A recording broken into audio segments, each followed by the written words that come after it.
जय जय श्री राम। प्रिय दर्शकों, आप सभी का हमारे चैनल पर हार्दिक स्वागत है। क्या आपने कभी सोचा है कि गया में पिंडदान करने के बाद भी हर साल श्राद्ध क्यों करना पड़ता है? क्या पूरे पितृपक्ष में जल देना चाहिए या केवल तिथि वाले दिन देना चाहिए? क्या महिलाएं और बेटियां भी श्राद्ध कर सकती हैं? पितृपक्ष में भगवान की पूजा, तुलसी की सेवा और मंदिर जाना ठीक है या नहीं? ये ऐसे प्रश्न हैं जो हर किसी के मन में उठते हैं। कई लोग अज्ञानवश श्राद्ध को बोझ समझ लेते हैं या मान लेते हैं कि एक बार गया हो गए तो काम पूरा हो गया। लेकिन सच यह है कि श्राद्ध केवल एक कर्मकांड नहीं है, बल्कि एक गूढ़ आध्यात्मिक नियम है जो हमारे जीवन और भाग्य दोनों को बदल देता है। आज की इस वीडियो में मैं आपको बहुत सारी बातें समझाऊंगा। गया श्राद्ध का महत्व, पितरों का मोक्ष और जलदान का रहस्य, पितृपक्ष में कौन कौन से कार्य वर्जित हैं और कौन से नहीं, और सबसे अद्भुत भागवत महापुराण की धुंधकारी और गोकर्ण की कथा जो श्राद्ध का असली रहस्य खोल देती है। वीडियो थोड़ा लंबा जरूर होगा, लेकिन अगर आप अंत तक देखेंगे तो आपके मन का हर संदेह मिट जाएगा और आपको अपने पितरों के प्रति कर्तव्य का वास्तविक ज्ञान होगा।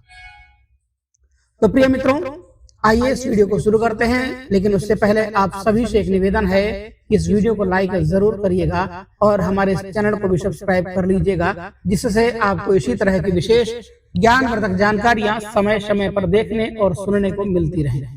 आइए शुरू करते हैं। गया श्राद्ध का महत्व।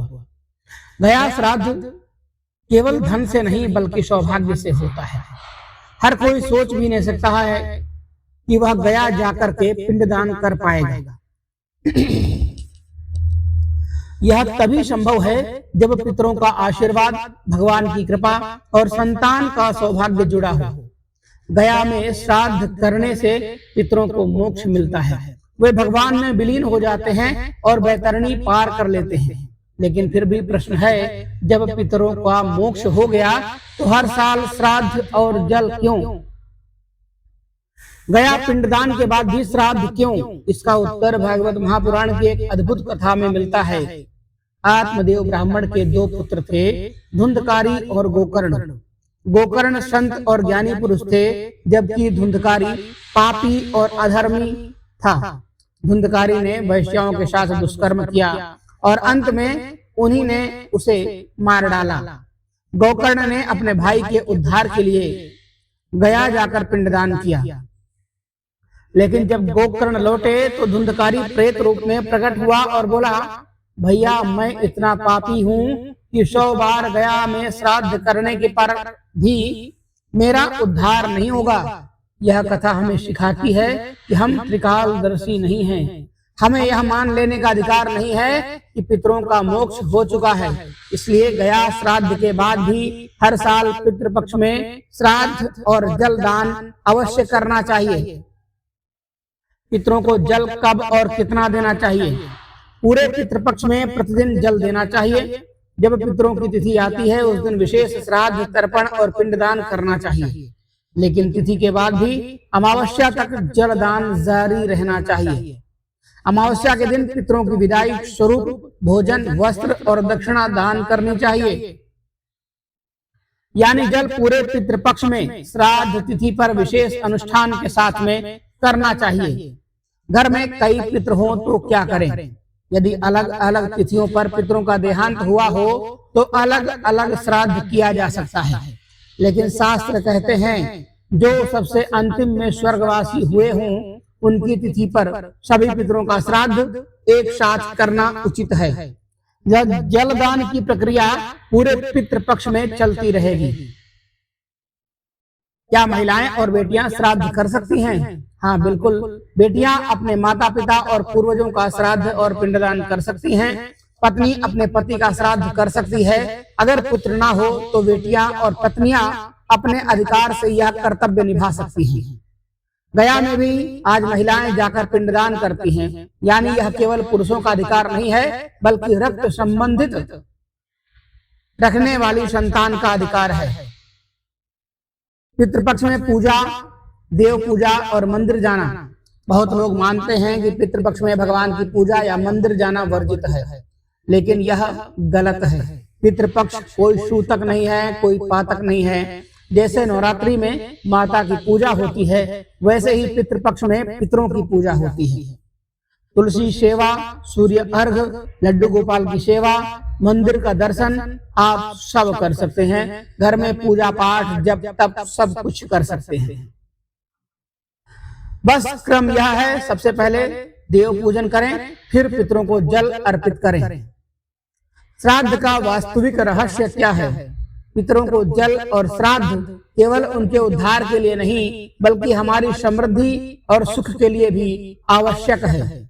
जैसे हमारी आने वाली पीढ़ियां हमारे लिए करेंगी, वैसे ही हम अपने पितरों के लिए करते हैं।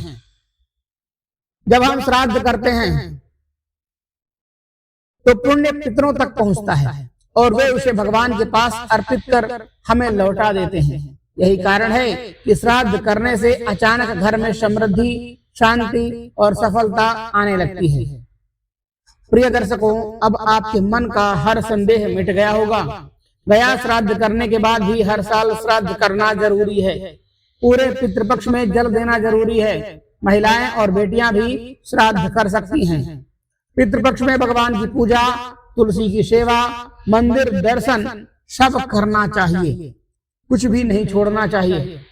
भगवान की पूजा अवश्य करनी चाहिए, घर में दीपदान करना चाहिए, घर को स्वच्छ रखना चाहिए, घर में गंगा जल का छिड़काव करना चाहिए, अपने पितरों का स्वागत करना चाहिए। आपके घर में पितृदेवता अवश्य पधारते हैं। इन पितृपक्ष में आप चाहे विदेश में रहें, चाहे कहीं भी चले जाएं, आपके वंशज, आपके पितृदेवता आपके घर में जरूर पधारते हैं। इसलिए इन पितृपक्ष में अपने पितृ भगवान की सेवा विशेष रूप से जरूर करें। अपने घर पर 2 दीपक मुख्य द्वार में संध्या काल में जरूर जलाएं और पितृ भगवान को आमंत्रण दें कि पितृदेवता आप हमारे घर में जरूर पधारें और अपना आशीर्वाद हम सभी के ऊपर प्रदान करें। कहते हैं, यदि आपको आपके पितृदेवताओं का आशीर्वाद प्राप्त हो गया तो यकीन मानिए आपको कहीं भी भटकने की आवश्यकता नहीं पड़ेगी। जीवन में धन, दौलत, सुख, शांति, सुख समृद्धि सब कुछ आपको मिल जाता है। इसलिए अपने पितरों को कभी भी नाराज नहीं करना चाहिए। अपने पितृ देवताओं का हमेशा स्मरण करते रहने चाहिए और साथ ही साथ अपने पितरों का इन पितृ पक्षों में अवश्य आदर करना चाहिए। उन्हें घर में निमंत्रण देकर के बुलाना चाहिए। अपने घर में स्वच्छता रखनी चाहिए। घर में कहीं भी गंदगी नहीं रखनी चाहिए। पितृपक्ष में लहसुन, प्याज, मांस, मदिरा का सेवन नहीं करना चाहिए। इसलिए सावधान रहें और अपने पितृदेवता भगवान को अपने घर में स्थान दें, उन्हें आदर सहित निमंत्रण दें और उनकी पूजा करें। तर्पण अवश्य करें, श्राद्ध अवश्य करें, जल अवश्य प्रदान करें। यदि आप ऐसा करते हैं तो यकीन मानिए आपके घर में सुख समृद्धि को कोई नहीं रोक सकता है। इसलिए अपने पितरों का स्नेह कभी ना छोड़ें। जल, श्राद्ध और दान पुण्य अवश्य करें। तो प्रिय मित्रों, अगर आपको यह वीडियो अच्छा लगा हो तो इसे लाइक करें, चैनल को भी सब्सक्राइब करें और अधिक से अधिक लोगों तक शेयर जरूर करें। धन्यवाद मित्रों। जय जय श्री राम। आप सभी का दिन मंगलमय हो। इसी आशा के साथ फिर एक नई वीडियो में एक नई जानकारी के साथ आपके सामने होऊंगा। तब तक के लिए धन्यवाद। हर हर महादेव। श्री शिवाय। नमस्ते।